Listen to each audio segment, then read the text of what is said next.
Hello, welcome back. My name is Amanda and this is my channel all about knitting, what I've been knitting on, what I want to cast on in the near future, projects, patterns, all those fun sort of things that all pertain to knitting. Today I have a regular sit-down podcast episode for you. We're going to chat through everything that I have been working on in the past few weeks. And yeah, hopefully you'll find some inspiration and enjoy seeing what I have been knitting on. So grab some knitting of your own, something yummy to drink, and let's jump on in.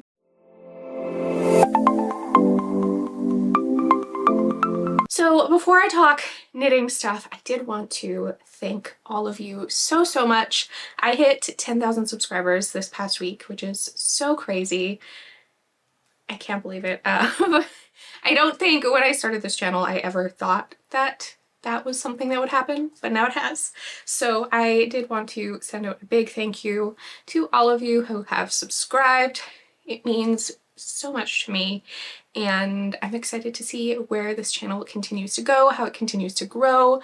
Yeah, it's really cool. I'm very excited. Also excited because I think after I took my big long break, I was like, it's gonna be stalled for quite a while, and I was ready for that. But to see me only having posted for maybe a month now and it's jumped all the way up to the 10K is pretty cool. So thank you so much. So much.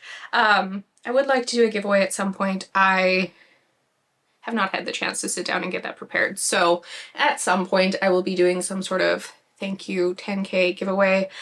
So keep an eye out for that in the future. But for now, I just wanted to make sure that I did acknowledge that because I am so thankful. So yeah, very cool. I won't ramble on too much about it. I think it's one of those things where I'm so like shocked that I don't know what to say. So yeah, let's move on to knitting. We won't do that any further.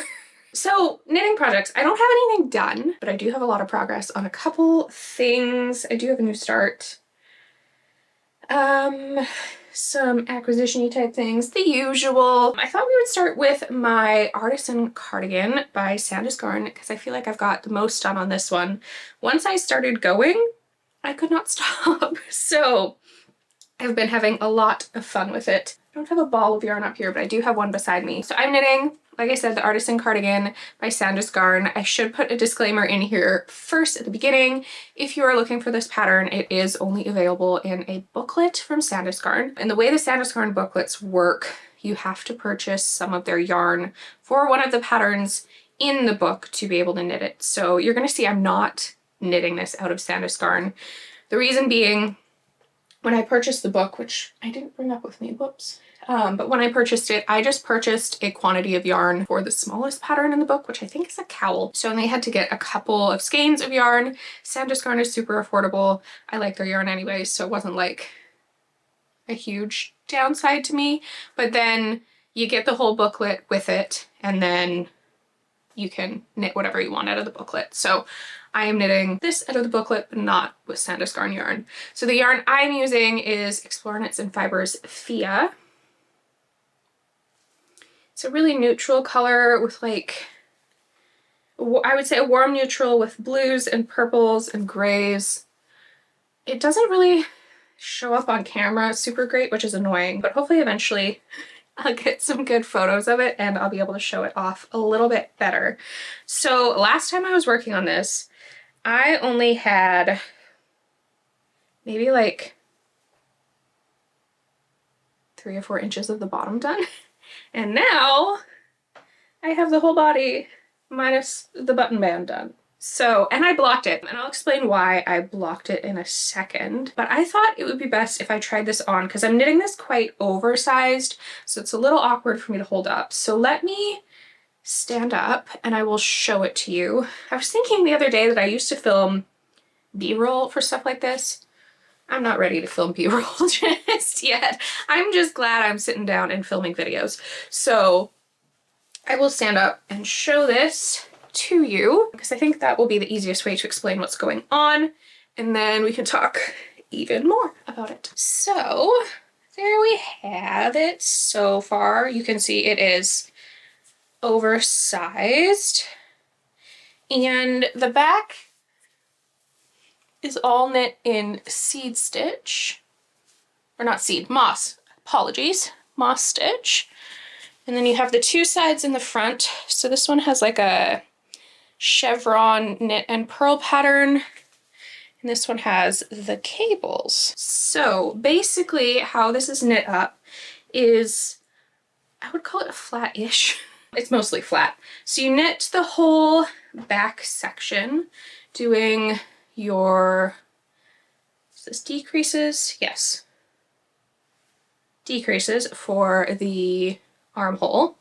And then you knit your two front sections. You do attach them to the back and knit them down.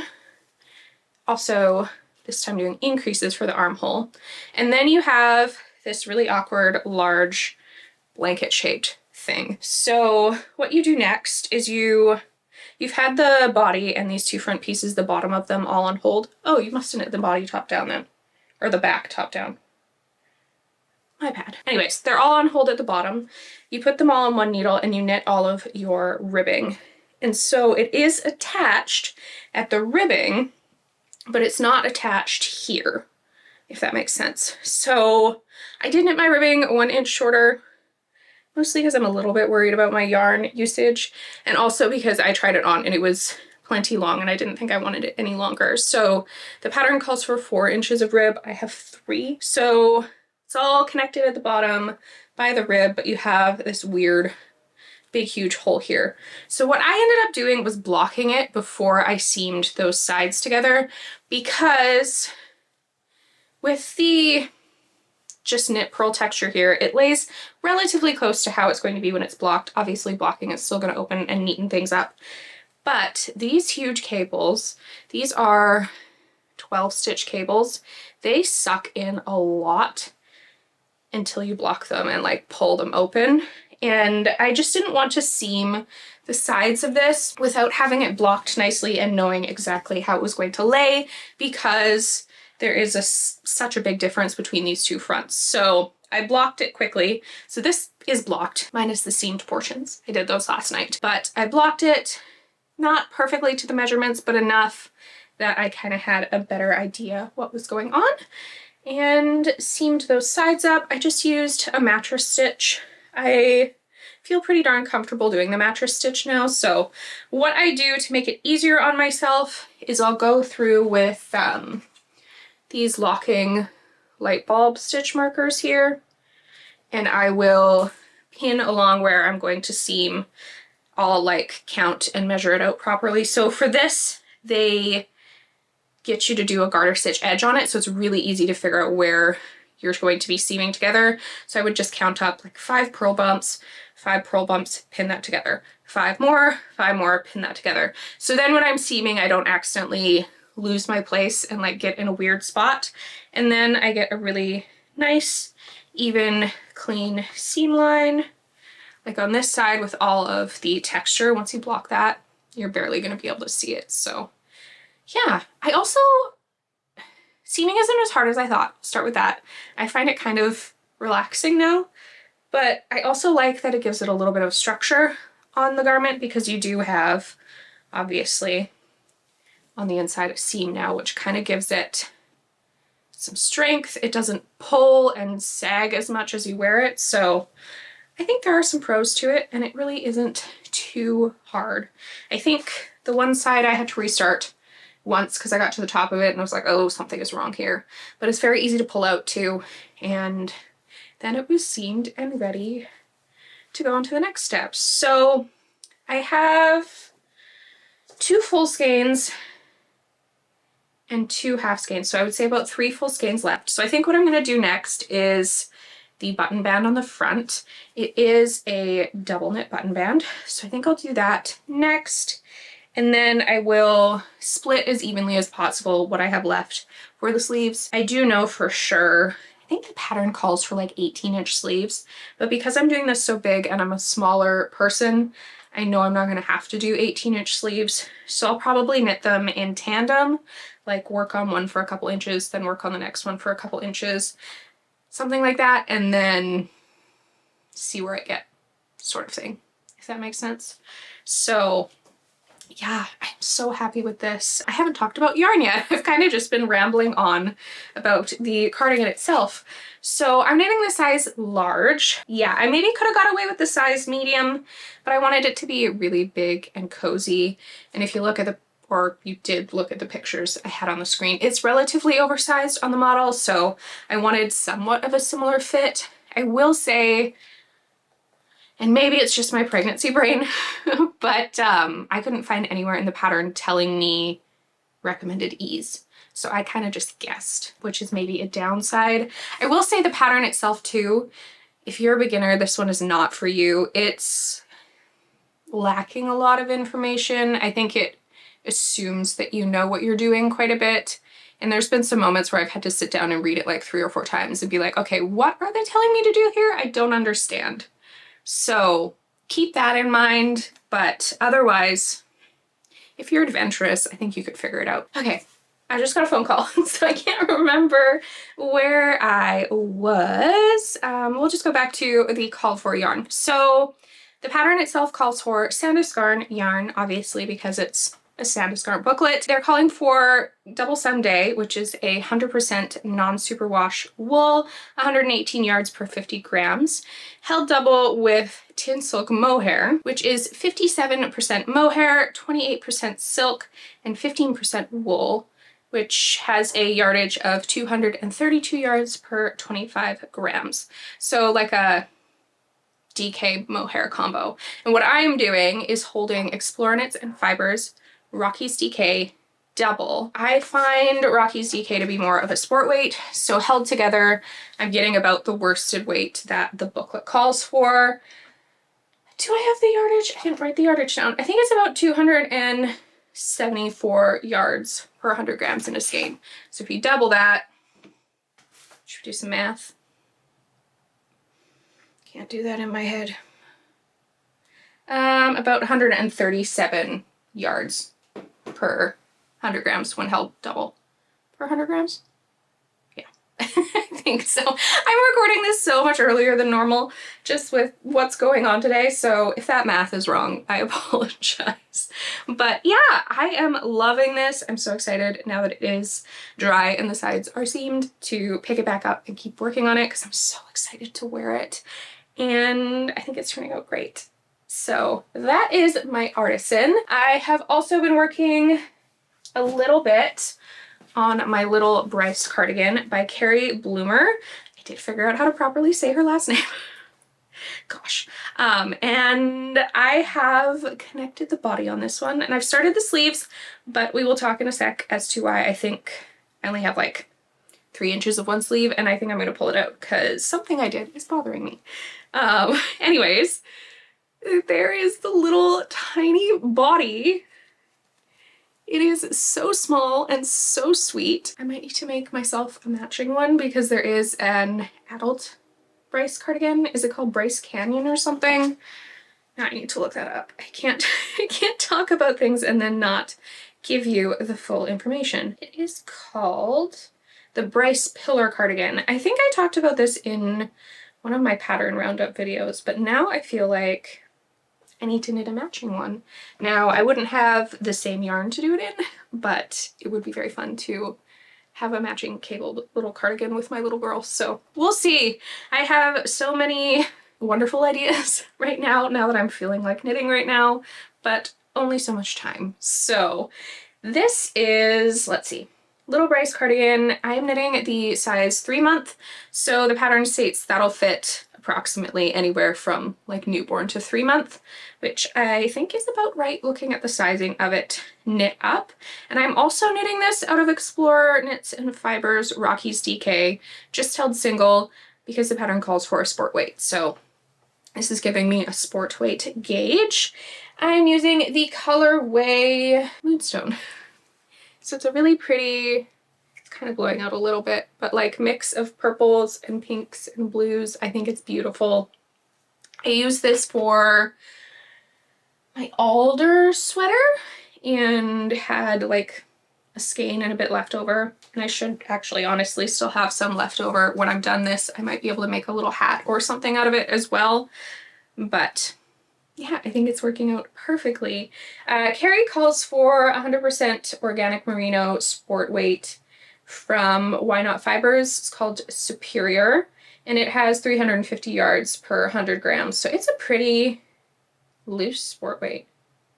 Mine has definitely got a thicker gauge to it for sure, because the EKF is 274 per 100 grams, but working out, so that is all that matters. Okay, to the sleeve. So it looks fine from the front.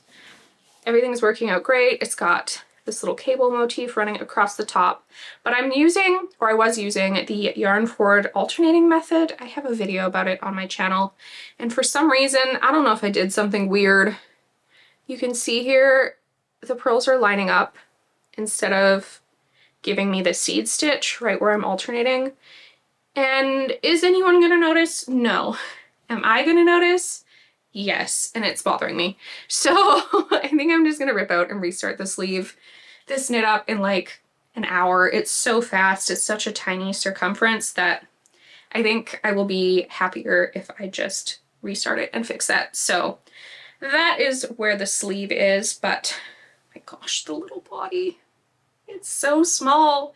So the way you knit this, you do the whole body flat until you get to where the armhole split is, and then you work the fronts and the backs flat, and then it's connected at the top with a 3 needle bind off. You can see the seam there and how it looks on the outside.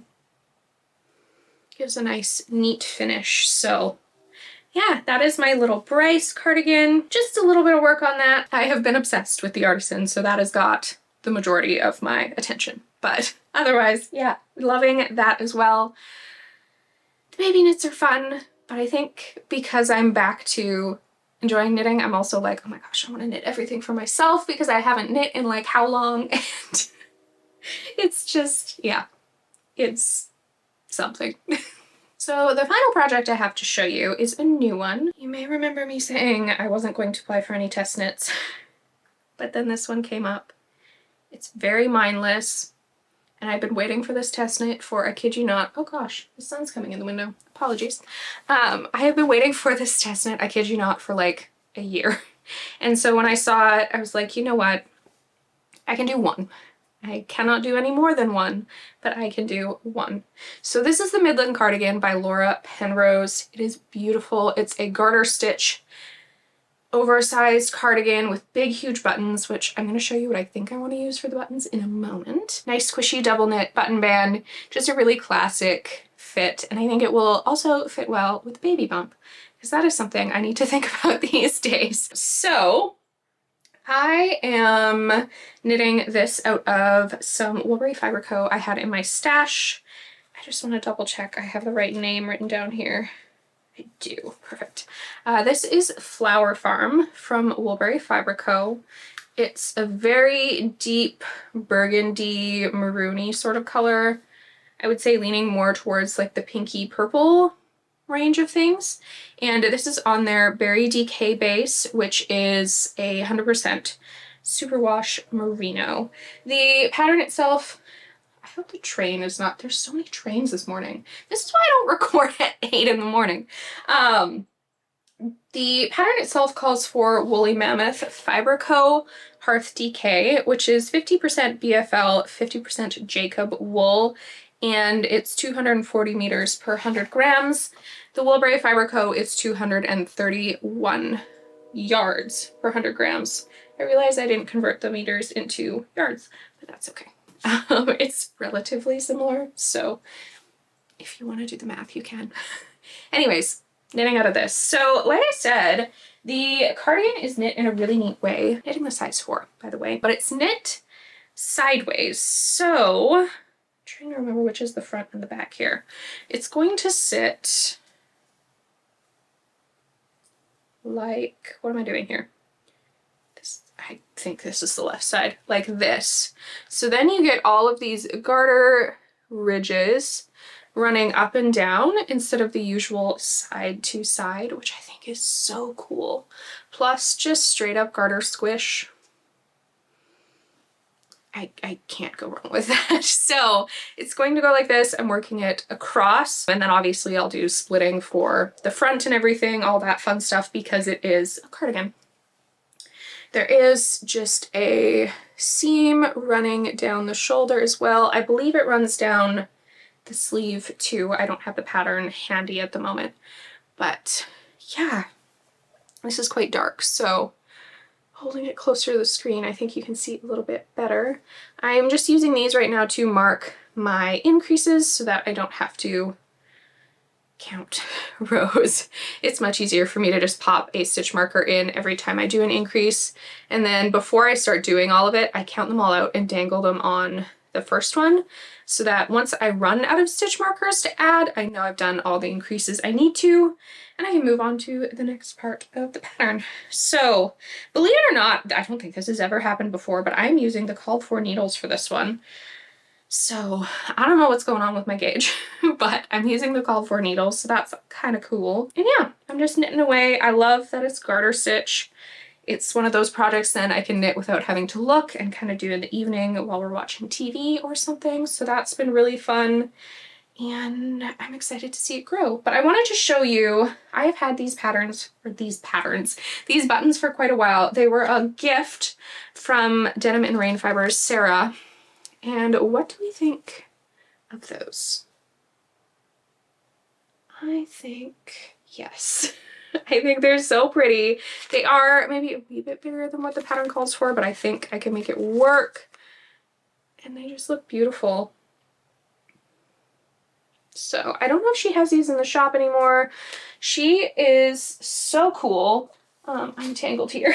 She resin pours buttons and stitch markers and stuff, but she hand painted these flowers on before she did her resin pour. So they're all, I have 4 of them. Completely unique. It's so pretty. Just let me know what you think. I think I've already kind of made my decision, but I'm curious what you think. So that is that. The other thing I just wanted to talk about really quick, because I think I haven't talked about this in a while, and disclaimer, Untwisted Threads does send this to me for free, but I love it and I was going to pay for it myself. They offered to refund me after they saw that I was paying for it. So Untwisted Threads does this really cool thing here on YouTube and then also their Patreon, where they make videos reviewing yarn. So they will take, like, let's see, what's the top one on the card here? Holby Soft Alpaca, and they will go through affordability, how easy it is to get, all sorts of stuff, and they give every yarn a ranking. And then if you join their Patreon for $10 a month, they will send you, and I have tons of them now, which is so fun, cards of all of the yarn that they reviewed that month, so that you can kind of get a slight idea of what the yarns feel like and have like a little library that you can go through and feel and touch when you're looking for yarn for a new project. So I have heard people say it's not accurate because every yarn feels a little bit different. Yes, I totally agree, but I think it still gives me a pretty darn good idea of what each yarn is like. So I have the September card here. It looks like they did a lot of fingering wools this past month. Over the summer, they were reviewing a lot of cotton, so I have a card in here that has cotton yarns on it, but yeah, I just wanted to plug them a little quickly because I think it's really cool.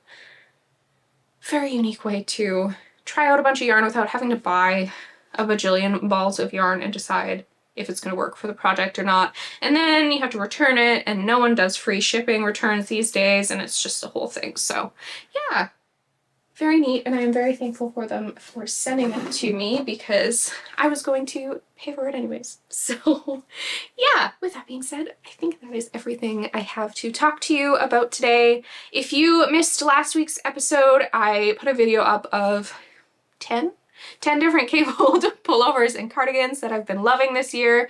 I heard someone say, which was such a compliment to me because I try really, really hard to do this, that all of the patterns I talked about, they hadn't heard about the designers before. So that made my heart swell because I try really hard to do that. I try to make sure that I do pull patterns that aren't the well-known designers that everyone knows about. So if that's something that interests you, check out last week's video. Otherwise, I think next week, I'm still in the process of cleaning this craft room, but I think next week what I'm gonna do is a whip down. I feel like I haven't done that in maybe a couple years, but I'll basically pull out all the projects I have hidden in every nook and cranny of my house and this room, it's bad, and decide if I'm going to frog them or finish them, or there's one sitting beside me right now that I pulled out the other day. I was looking for a needle. I couldn't find any of my 3.5mm needles, but I figured out it has like half a sleeve left and it's so cute, so need to finish that. But yeah, I think that's what I'm gonna do next week, so let me know if that interests you. Anyways, if you haven't subscribed yet, please consider doing so. It helps out the channel so much, and I will see you next week for another video. Bye!